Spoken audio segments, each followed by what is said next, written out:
So we're jumping around for a few things, and with hepatitis, we'll get into a lot of things conceptually about the hepatitis virus. So I think what we've been able to introduce is that a virus comes in, sets up shop in the cell that it likes. Its goal is to make as many virus and infect as many of those cells that it likes until you stop it. So there's an immune response, but that takes a while. IgM first, IgG second. IgG says, hey, you've been exposed. Negative IgM and IgG, you've never had that virus. Difference between a positive monospot and a negative positive hepatitis and a negative.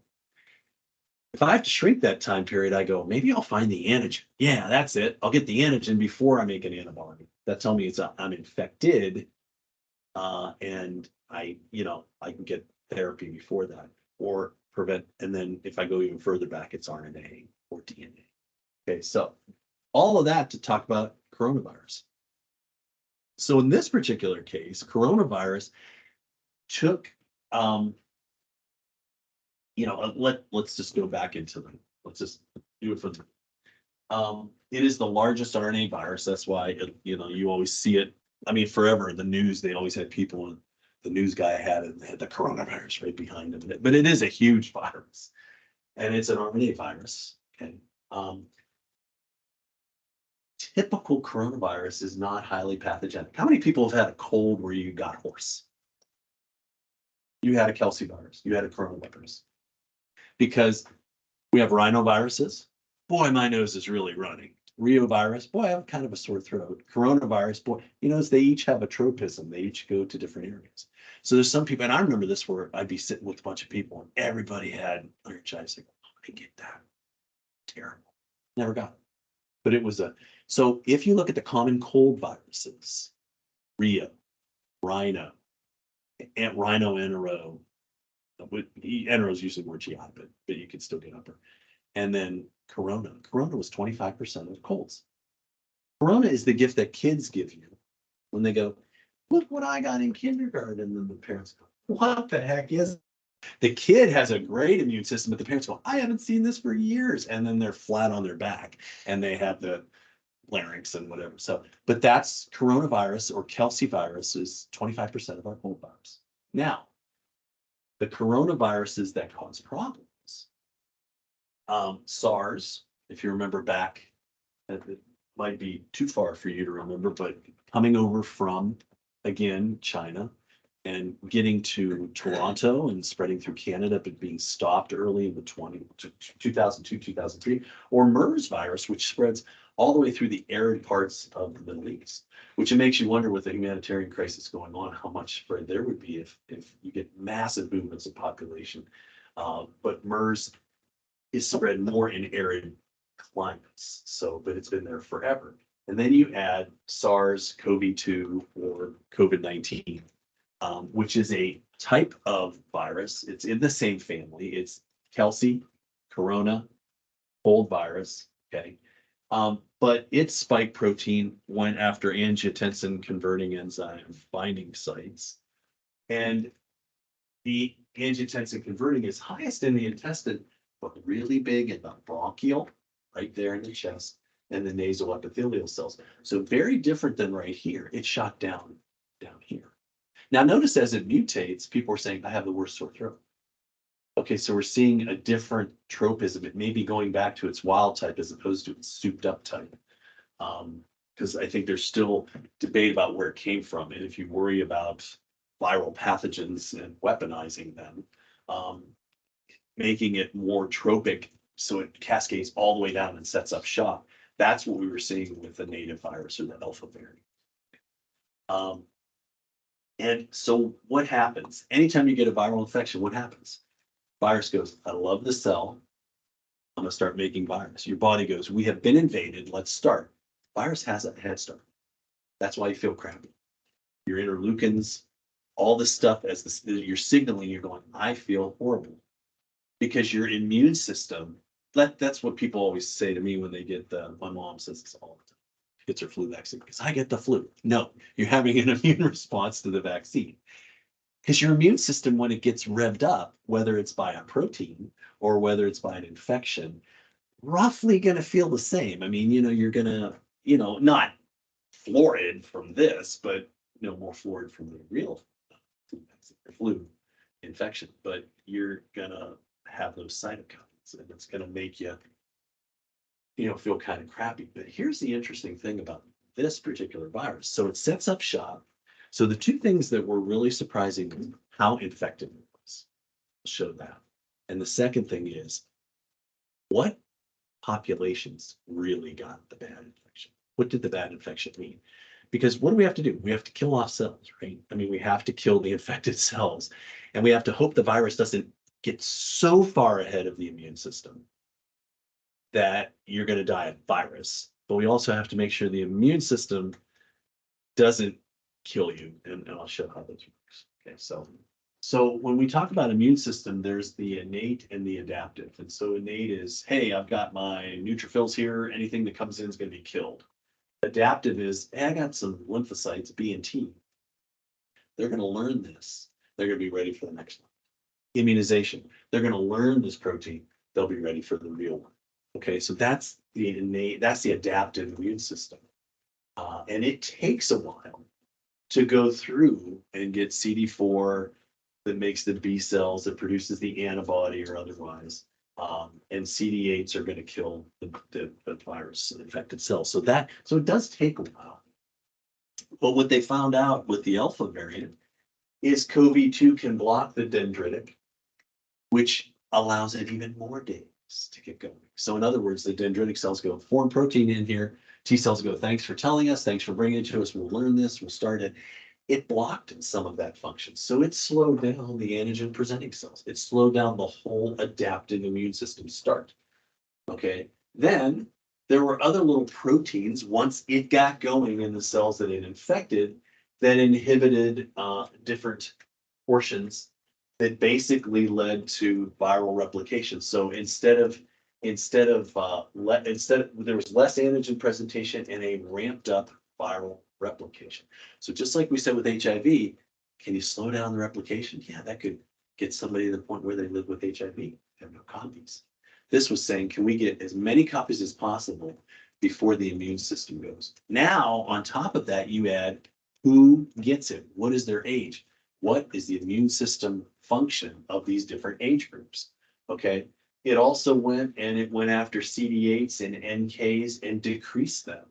So now, even when these ramped up and said, you learn the antibody, I'll take care of the infected cells, which are replicating at a high amount, and I can't even get the antibody going yet because of dendritic cells and priming the T4s, the CD8s themselves went to functional exhaustion to try to kill. And then the final thing is you can have a direct effect on the T cells. The cells would die off, and so you would lose T cells. So it was a multi-pronged attack that really, when you bring in T cells and NK cells, they're ready, okay? But this response was muted when it came to the T cells. Dendritic cells would say, hey, I'm going to present this to the T lymphocytes. That was interfered with. And then the body tried to compensate and say, let's kick it into gear with all these cytokines. And these are the cytokine storm you heard of, where it went, come on, do what you're supposed to do. When you're functional, you have low levels. When you had higher levels, you had the storm. And these things are toxic to a lot of different microvasculature like along the. Then you had the B lymphocytes that said, this is great, we'll make this, but you didn't have the dendritic cells to the T4s to the plasma cells, and so you had a delayed reaction. So basically what it did, if you want to think of anything, it took a very common virus, which of course would spread by aerosols. So you don't need blood here. This is just respiratory secretions.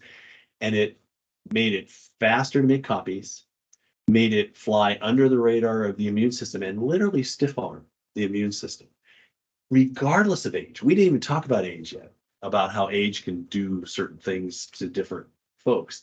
This is before we even think about age. This is just what a terrible virus coming in and doing all this stuff. And so what ultimately happens, viruses love cells. The cells they love were upper respiratory.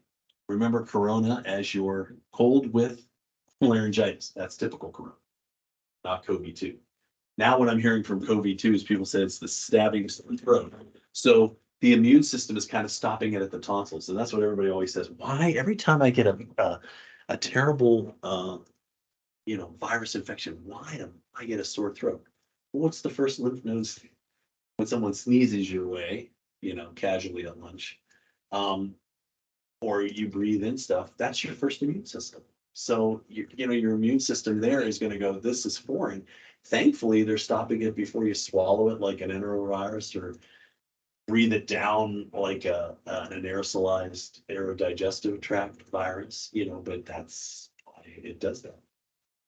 So it's a good thing to have a sore. It's not a great thing to have a sore throat, but it's a good thing to have a sore throat and not have the respiratory. So it's changed or we've changed with immunity. So, but it went to the lungs and it decreased the T cells. So here's the key. Here's the key on age. So I'll take a picture of you guys and me. So here's you guys. Here's me. But here's you guys. So when you look at healthy immune systems will have T cell help, and that T cell help will help make antibodies and help learn the whole system or otherwise. Now, you can have interferons and kill different microbes like this is really good for fungus. This is good for mycobacterium.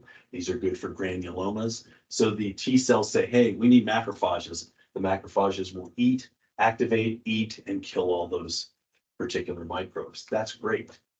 You have some people who say, I got exposed to an antigen and I made this IgE and now I have anaphylactic reactions and allergies. Well, that's not what it was meant for. It was actually meant to kill parasites. But in its bad form, it can create allergies. But here's an interesting thing, Th17. These are all different types of helper cells. Some people have this in their life. Some people have this at old age. And what happens here is I recruit neutrophils and monocytes. Now, it's great to kill bacteria, but it can be very heavily immune. These are people who have they get the worst colds all their life or otherwise. But as you get older, your immune system gets older. And it's not as crisp at making T cell help. And it's not as crisp at making the appropriate IgE or macrophages or otherwise. And it tends to more inflame. When you think of IL-6 and you thought of that cytokine storm, this is what was happening in old people. So what do you have? You have a virus we've seen. Oh yeah, laryngitis. Souped up to go down and get a head start. Oh wow. Stop the T4s. I didn't know that. Kill the dendritic cells and the CD8s. Wow, it's got a real head start. And do it in older people who, when they react, go, all my life I've had bad colds, or I'm an older person, I don't have the immune system of a 3-year-old. So when kids would just go like this and the parents are out for the coronavirus, the kids were going like this for COVID-19 and everybody in the family was getting the worst infection.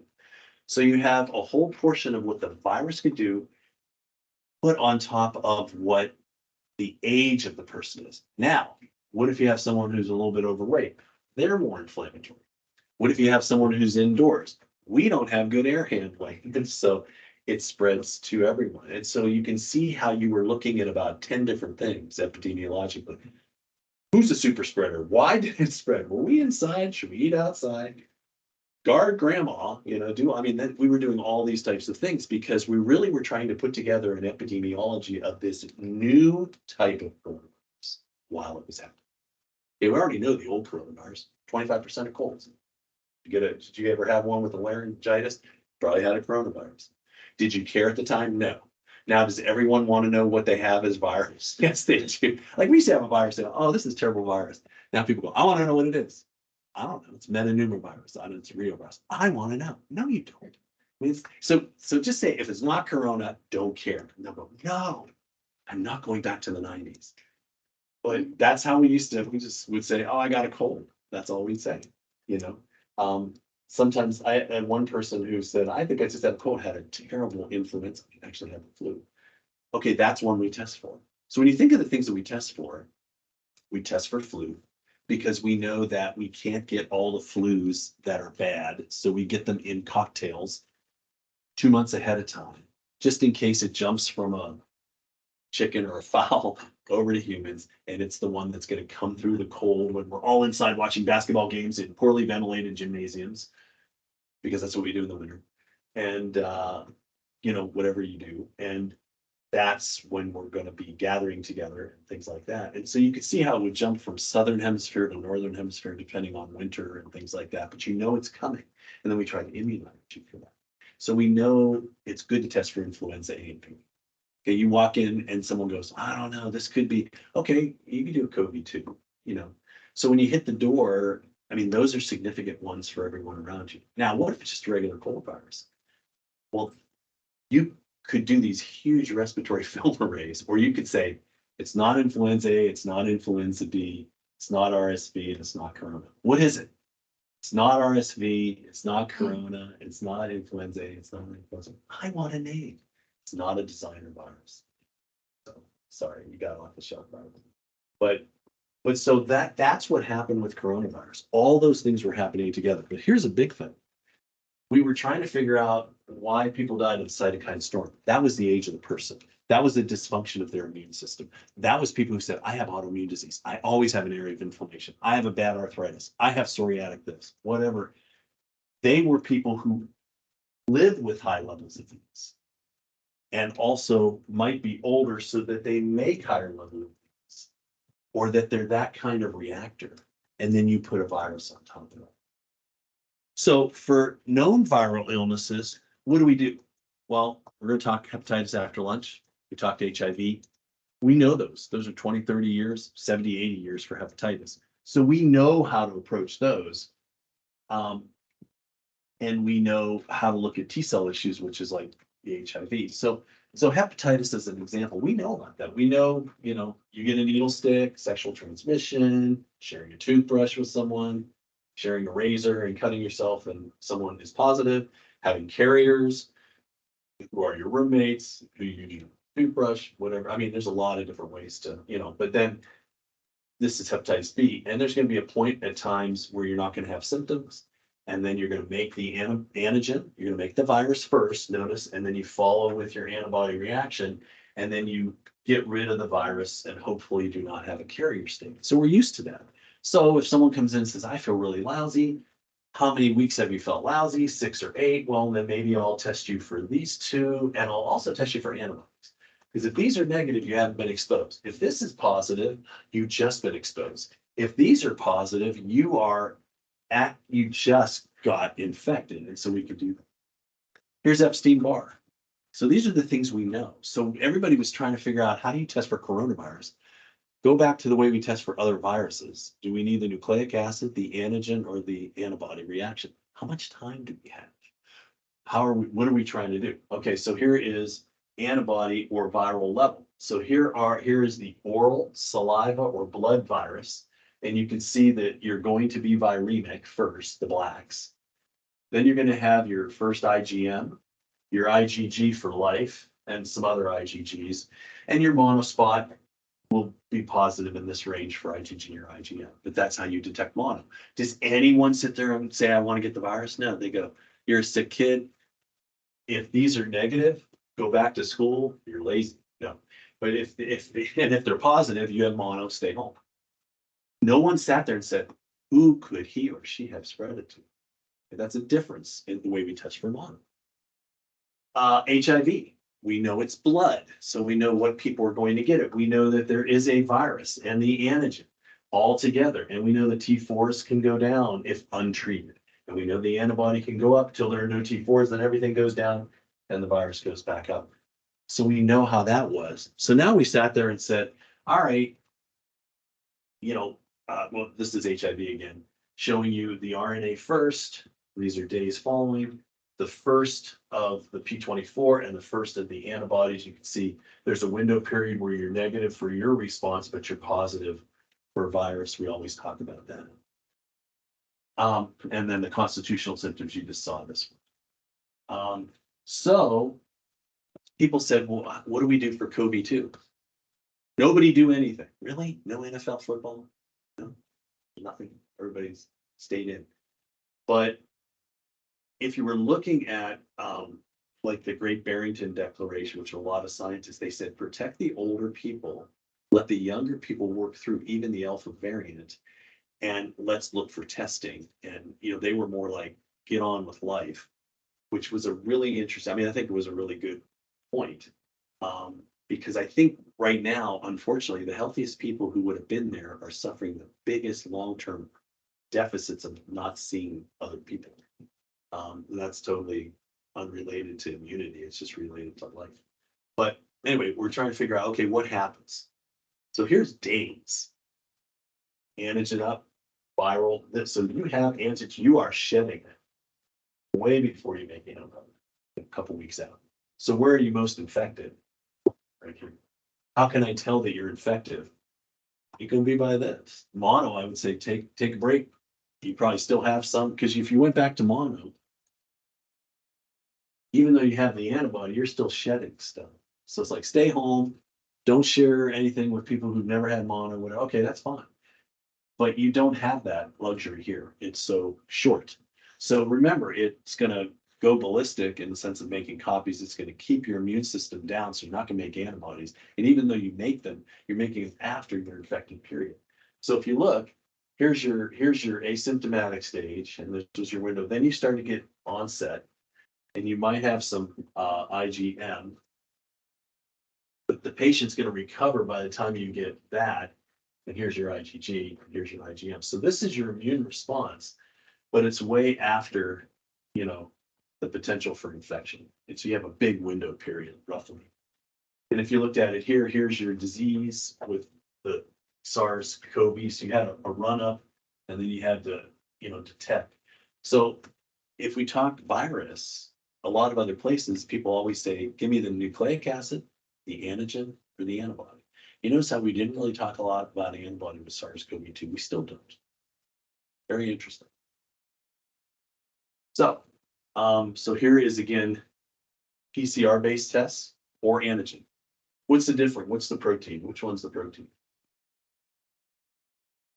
Antigen, right? So that's going to be protein. So I'm going to put the viral particle together. Remember how people used to say false positive on the antigen, false, there were always, because you're really close on those two, to getting the intact particle for the rapid antigen versus the PCR test. So that's what was focused on. Now we've been immunized. Antibody is what you carry around after that. So here's what you were looking at. You were looking at going to the respiratory tract. Now you can't go down into the lung, but they also knew that there were receptors in the back of the throat as well. So you went as far back as possible. How many people have one of those swabs? Yeah, it's like the longest swab ever. But it just, and it's to go back through the nasopharyngeal because you're going to get dilution here. And we developed it. But anyway, so here's your nucleic acid test. And then here would be your antibodies in the blood. So we focused on that. Okay. And this is the thing that I was talking about, innate immunity versus adaptive immunity. Really, when you talk immunology, you're talking adaptive immunity. Priming of T cells, T cell help, T8s, and otherwise. That's where your cytokine storm is going to come from, trying to rip those up, get those going from the stiff arm of the CD8s, from the decrease of the T4s that was happening. Here's an adaptive immunity where the T cells are going to help the B cells. You're going to make antibodies. This is why we give immunizations, and we're looking for antibodies. So you give a protein and antibodies. Innate immunity is this kind of thing, where the phagocytes are waiting for bacteria, or NK cells, or even some T8s say, I have memory. So the main reason that you never have a immunization to the common cold is that your body really only remembers it for a year or two. And coronavirus that's why kids would go, hey mom, look what I got. And mom's out, dad's out. Because the kids would have a better way of mild symptoms and would have better memory as they are learning all these foreign things. But as immune systems get older, there wasn't a lasting immunity. So if you think about what happened in coronavirus, we did get immunization to a cold virus. Because someone says there's no cure for the common cold. There isn't. Even with coronavirus, you can see people did not get full immunity because there's no cure for a cold virus. A souped up cold virus is dangerous. The mutated one is less, but have a cure for it. So this is what it did. It did functional exhaustion. It made you try to beat a dead horse in the sense of the lymphocytes. And the cytokine storms were the things that killed folks. So what you got here is all the cytokine release that tried to say, let's go, let's develop into T cells, let's get into B cells. In other words, when you were having down regulation of the T wing, your body goes, come on, come on. And that cytokines really led more to inflammation and damage than they did to immunology or immune response. Okay. And then cytotoxic T cells were gone. So you couldn't kill the virally infected cells, you made more virus. And, it was bad in people who always get bad colds. It was bad in people who are at the ends of life. It was bad in people who didn't have a good immune system to begin with, because you're beating a now bad immune system, not an immune system that was stiff-armed by the virus, which is another whole host of people. Okay. And the NK, so this is your innate immune system right here being downregulated. And notice, if you're not killing virally infected cells, you make more virus. And then this is your adaptive immune system, and you're trying to get it to work with cytokines, and that's a cytokine storm. So did people die of cytokine storm? Yes. Did they die of overwhelming viral infection? Yes. So there were multiple wings to this, which made it really tough. And to this day, it's really funny. I had met this one person, and she said the alpha variant, 2 brothers got it from their mom died, unfortunately, but the 2 brothers were taking care of the mom, and they both got it, and they both got clots. They both developed DVTs, and one of them broke off for PE. So think of the endothelium. If it's in the blood, it's in all the lining, and the linings are the endothelium. If they get disrupted, you can make clots. So they both developed clots. Come 2 years later, Omicron came. So people got it, and they went, well, I've been immunized. I took care of my mom. They each had a daughter or son who had it. They got it in their nose. They got clots in their legs again. So the way a person reacts to this virus tends to be the risk that they have every time you hear about it again in the news. Like, it's just not going to get easier for that person. But if you've had one was low grade in one of them, chances are you will have a lower grade. I mean, what you had is what you're going to have. I guess that's what I'm saying. But the unfortunate thing is, when you bring it into a setting, you do not know what people are there as far as their reaction is concerned to the virus, because a lot of people have been infected. Kind of interesting, but the cytokine storm was the thing that really caused a lot of problems.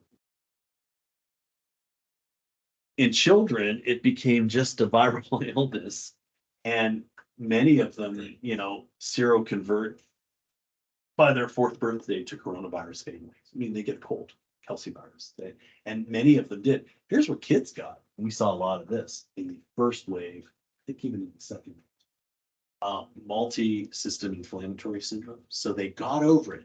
No pneumonia, no down, no cytokine storm, got it. And I'll make antibodies. Whoops. I make so many antibodies that now I get almost like a hyper-inflammatory autoimmune type syndrome, multi-organ involvement. So now I'm immune great, but I'm immune too much. And that's what we were seeing in children. This is the reason for children. We were always doing D-dimer testing.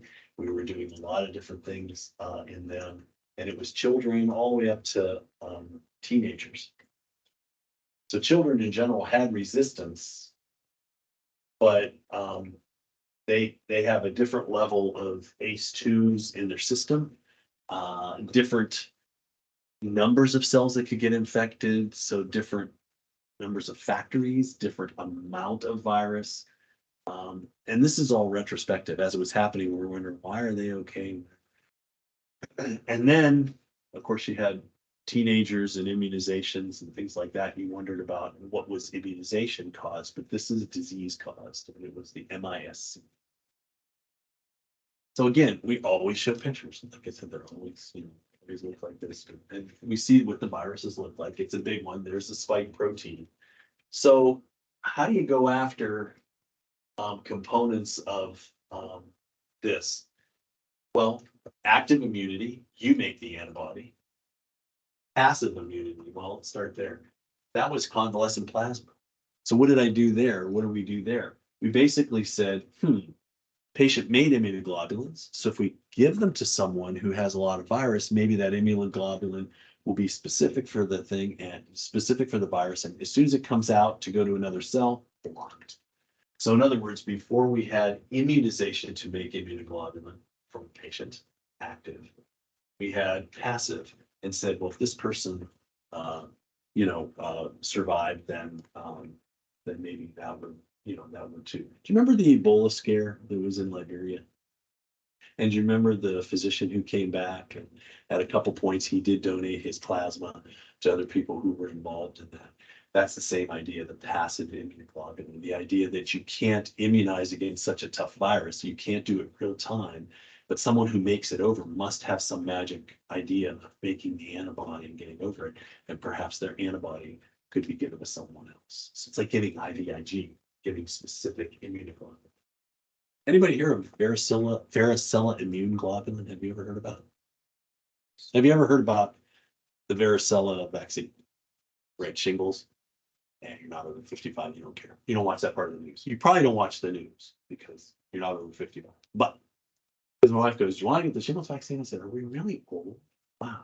All right. But anyway, and I tell her this, I said, if you call your television show a program, I know you're over 55. You got to watch my program. So I said, all right. But anyway, the shingles vaccine is to protect you from what virus? No, I want a different name. Varicella zoster. Thank you. Varicella zoster, which comes from what childhood illness? Chickenpox. Right. So chickenpox is disseminate everywhere. Shingles is I've been waiting in this nerve for all these years for your immune system to drop. And I'm a DNA virus, so I'm there forever, just like the other herpes virus. And their flare is not oropharyngeal herpes or anything. It's coming down and taking out the whole dermatome, and that's your shingles. So getting the vaccine is what you do. Now, it's interesting. They used to, since we talked about plasma donations, they used to collect shingles plasma. So they would have people who had shingles. Just as they finished, they would do plasma donations. You'd go, wait a minute, they just got infected. But their titer of varicella immunoglobulin against varicella was huge. So then if I had that plasma and I had a bone marrow transplant patient who got a bad chickenpox for some reason, never had it, I could give them that immunoglobulin. Okay. There's such a thing as hepatitis B immunoglobulin. Get a vaccine, you get a needle stick. They give you the immunoglobulin because they go, you know what, your body's not going to make it next week as an anamnestic response. Why don't you take somebody else's and block the next hepatocyte that's going to get infected? Okay, because that's what you're doing with antibody. That's why we give you the flu vaccine. We go, here comes the flu, and you go, it's not going to make it it's not going to make it. It's not going to make it because I have this either in my secretions, secretory IgA or IgG. Okay, so that's the reason for the passing. Once we develop the vaccine, then you're looking at active. Now, the best vaccine, truth be told, is not RNA, it's actually protein. That's what your body does. Okay, your body goes, here's a sketch of the flu. And then your body goes, got it. And the sketch is a vaccine. So nobody sketches the DNA of someone or the RNA. They sketch the protein. And your body is used to developing a protein. So actually there's a new vaccine out for COVID. It's called Novavax, and it's specific to protein of the virus. Well, that usually comes out 2 or 3 or 4 years after you can isolate the virus.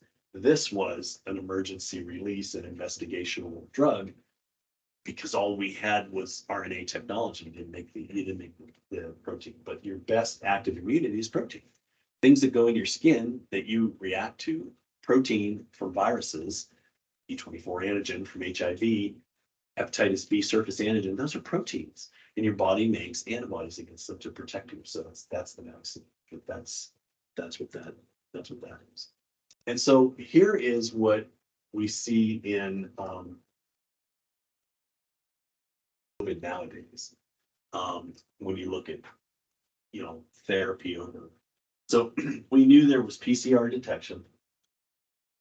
You knew you could do RNA or you could do protein, either one right here. You know there's antibodies.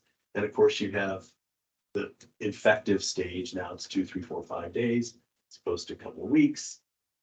You have your early symptoms. And then you could go into all these different phases. Well, this is the multi-system after you're over it. This was kids.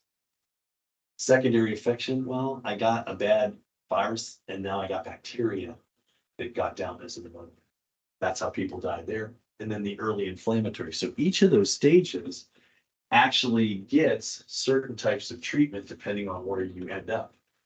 But you notice the infectious level is pretty low. It's highest before you make the antibody. If you survive to this stage, your immune system caught up somewhat and you have less infectivity. But what do you give? So so all of this happened in the last 3 years. So when you get to like St. Patrick's Day 2024, it will be 4 years, and this is what came out of it. We didn't know curves, we didn't know anything. So you have lived through, even though I'll teach you, God willing, at 12:30, enough that you'll remember for virus, hepatitis. That's easy because I go back and say, did you know in 1904? Well, we're in the middle of this. And so this is why you're seeing the molecular talks that you're hearing and how we had to figure out, do you go for antigen? Do you go for nucleic acid? Do you go in the first days of illness? Do you go to the site that's infected versus blood and antibody and monospot? Because we're learning about this virus different than other viruses we need. Okay, so anyway, here's what happens. In this particular stage, prior to getting it, or you would love a vaccine. You heard of the monoclonal antibodies that would go and take down the ability for the virus to replicate. There's antivirals. You heard about them all with the Vir, protease inhibitors, things like that. That was like, they may be in there, but they better not set up shop. So that's what we did. And some other immune modulators. So if you saw someone in those stages, like what is that commercial said? If it's COVID-2, it's what's the name of the drug? I can't remember. If it's Paxlovid, if it's COVID, it's Paxlovid. Okay, so that again is getting into the antiviral, saying, if I test positive. So that's the reason why you get those 3 or 4 at this time of year. And if it's not those, then you have a cold. Sorry, I won't tell you what it is, but it's a cold. So then when you get in here, remember I told you about the people who clotted. They need to be covered during the convalescent stage. Are they going to get their own, how do you get pneumonia after a virus? You paralyze your cilia, you sleep, and your own bacteria fall down and give you the pneumonia. So strep pneumo's here for me. It just shouldn't be here. But if I can't cough up because I don't have mucus production, I don't have the cilia, and I sleep like this, I'm going to aspirate my own bacteria and get a secondary infection. So that's why people say, hey, give them a Z-Pack if they're 3 or 4 weeks out. They're just getting better. That's what they'll die of. And then here's the kids who got the immune system. Oh, they're absolutely fine. But now they're getting the autoimmune stuff, so block it with an immunoglobulin. So this is monoclonal for the virus. This is immunoglobulins to modulate a kid who. So we've now figured out nucleic acid, antigen, antibody, time frame, ages, what it did, what the next thing did, all within the last, and so it looks like this. So I mean, that's pretty good in 4 years, I think. And they weren't sure again if Delta virus was a little earlier and causes different problems or otherwise, but it's kind of along that same line. And notice what the response is. The response is what we do as laboratorians. Will we detect the nucleic acid or the antigen? Do we detect the first antibody, the IgM or the IgG? Based on what we give them for results, they're going to go, you're in the convalescent stage or the active infection stage or otherwise. So that's what we provide. And of course, you heard of molecular, the birth of a lot of stuff in molecular was that burst of trying to find COVID and have the earliest possible nasal swab positivity that you could get. Okay. And you can see here, this would be where they would be ambulatory, but any of these could be hospitalized. And those are, again, secondary infection, early inflammatory multi-system. And again, Notice it's all back to virus. RNA, is it the IgM or IgG early? When are you infectious? And when can I detect you by PCR? And you can see PCR stretches back here. I'm infective, so I really shrank that curve. I can get people by swabs and tell who should be away from everybody and otherwise. You know, just feel bad for the person who wasn't told they could come out yet. Can I come out, be with you guys? No, stay away from us. But it's been 4 years. No, we're happy with that. That's all right. Stay there. But again, that tells you where you could cordon off somebody, do those types of things. The other dynamic's really interesting. I talked to a friend at Ohio State, and he's the director of the labs down there, and he said, and this is totally editorial before we go to lunch, but it was just like when everybody got them for the good of everybody, because you didn't want to decimate your work. He said, if you got it, you stay home. Well, I stay home for 2 weeks. We'll pay you to stay home. And so we were paying the workforce to stay home. And he said, when people were staying home, he said he would get these little people would test themselves and they text him, I'm positive, I can't come in today. And then like, another version, he goes, that's the same picture that you sent me 4 months ago. So just remember to turn your picture upside down. No, I'm just kidding. But so he said, now that we're not paying any, because he was going to come up for the YSU game last week. He goes, I got COVID. How'd you get COVID? He goes, nobody's listening anymore. Nobody's staying home anymore because people aren't getting paid to stay home. And so they're coming in back to the way we used to be when we would sit next to someone who had a cold or laryngitis and we said, so we're kind of back to that. It's like we really cared and now people don't care anymore. Very interesting. Is what it is. But he was like, now that people don't get paid to stay home, they're coming in with COVID, which could, remember, if someone throws a clot, they could do it to this variant because that might be them. If someone was really sick, they're going to get really sick. And that's a shame because you'll just decimate your workforce. Everybody will get sick at the same time. I guess the question is, if you really feel that bad, obviously you're not donating blood today. But if you're really that bad, are you in, are you in or not? And it's something to be said for what we infected to other people. But like I said, I remember life before COVID. We'd sit next to people in church, we'd sit next to people everywhere and go, oh my gosh, I'm going to get that. And never did. So it shows you that spread is an interesting thing. And that comes with buildings and sick buildings and air and everything else. All these things we never thought of. Flying on there was a study. This one, since you had mycobacterium, right, Jeff? So this one, they did this study and this diagram of this plane. There was an inmate flying from New York to Hawaii with cavitary TB, coughing. This is years ago. Okay.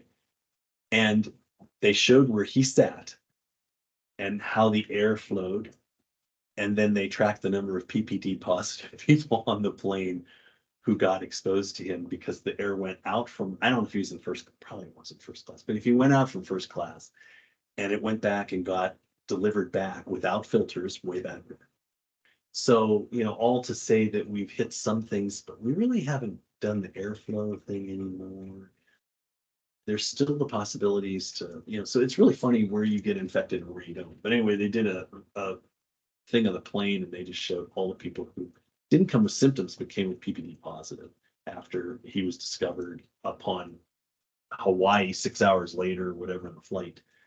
So it just makes you wonder. And, and masks help, but really fixing the particle filters and the true flow of air is the thing.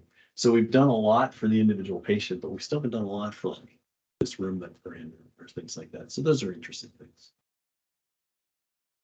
Questions? So you've just lived through epidemiology. So when you're working the bench, God willing, 10 years, and a tech comes up to you and goes, why are we doing nucleic acid on this? You go, sit down. You got a minute, I guess. So are you old? Are you going to tell me to tie my shoe? What's going on? You have to watch your program.